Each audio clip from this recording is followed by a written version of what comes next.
Your vocal expression is physical, and so your body language affects your voice and can enhance or detract from the message of your speech. Albert Mehrabian wrote extensively on the relative importance of verbal and nonverbal messages, and his findings have been quoted for years as the 738-55 rule. You have already come across that bit of information twice in the course. When you combine these three elements, your audience will be more engaged and connected with you. So, don't forget that your body language should always enhance your voice and emphasize your message. How? 1. Imagine you have a string on the crown of your head that is being gently pulled. This will help elongate your spine, maximize your rib cage, and allow more air to inflate your lungs and support your vocal expression. 2. Deal with nervousness. Getting nervous is the biggest hurdle to becoming a truly eloquent speaker. We have seen how to deal with nervousness and social anxiety. Watch the video again to refresh your memory on important points. To communicate eloquently, you must have confidence in yourself, confidence in your knowledge, and, most importantly, learn to relax and be comfortable with your situation. Also, pay attention to how you're speaking. When you're nervous, you tend to talk quickly. This increases the chances that you'll trip over your words or say something you don't mean. Force yourself to slow down by breathing deeply. Don't be afraid to gather your thoughts. Pauses are an important part of conversation. Every word should be pronounced to the end of the word and pronounced to perfection. Do not swallow any part of the word. Remember, people who are stressed, nervous, or unsure mumble and leave sentences and words unfinished.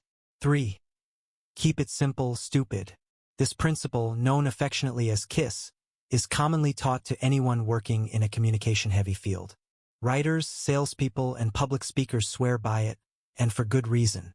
Simple speech makes a bigger impression in the listener's mind. While it's tempting to assume flowery language is the key to eloquent speaking, all too often, it is the opposite case. Superfluous adjectives such as brave superhero, superheroes are brave, no need to add brave, only serve to distract, and the only impression you'll leave with your audience is that you're a bit of a windbag. Using less common adjectives, enormous, substantial, etc., makes you sound better. That's not to say flowery language can't enhance your speech. It absolutely can. Words are important, but you do not have to try to use big, new words all the time. It's about using language that's pleasant and different to hear. Use rhetorical questions. Know about figures of speech and use them correctly. Use repetition techniques and opposites as they attract attention and appeal to audiences. Speak slowly and with purpose. Be crystal clear at all times.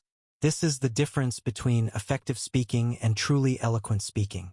It exists to add an enchanting sophistication to your speech and should be surprising, memorable, and, most of all, infrequent. So what's the brain hack here? It's the simple knowledge that you don't have to overdo it. Worrying about every word in every sentence adds an unnecessary layer of stress to your thought process, and your ability as a speaker will suffer for it. Therefore, be free of this burden. Speak simply, and let your flourishes come naturally. 4. Avoid ineffective words. Knowing words that take away the credibility of your message and avoiding them is a necessary step to being a good communicator. These words reduce your power as a speaker. For instance, think about how these sentences sound. I just want to add that I think we can meet these goals, or I just think this plan is a good one. The words just and I think limit your authority and conviction. Don't use them. A similar word is actually, as in, actually, I'd like to add that we were under budget last quarter. When you use actually, it conveys a sense of submissiveness or even surprise. Instead, say what things are. We were under budget last quarter is clear and direct. 5. Use intensifiers and softeners. Using intensifiers and softeners will make your talk more entertaining, more understandable, more memorable, and consequently, less boring. Depending on your objectives, intensifiers tend to make you sound confident and convincing. Examples of intensifiers are, it certainly was a pleasure to meet you yesterday, instead of, it was a pleasure to meet you yesterday. It is not cost-effective, rather than it isn't cost-effective. Softeners, on the other hand, serve to make you sound diplomatic and non-committal. Softeners leave room for different interpretations and are sometimes useful in Q&A sessions. Softeners are words such as more or less, quite, pretty, all in all, etc.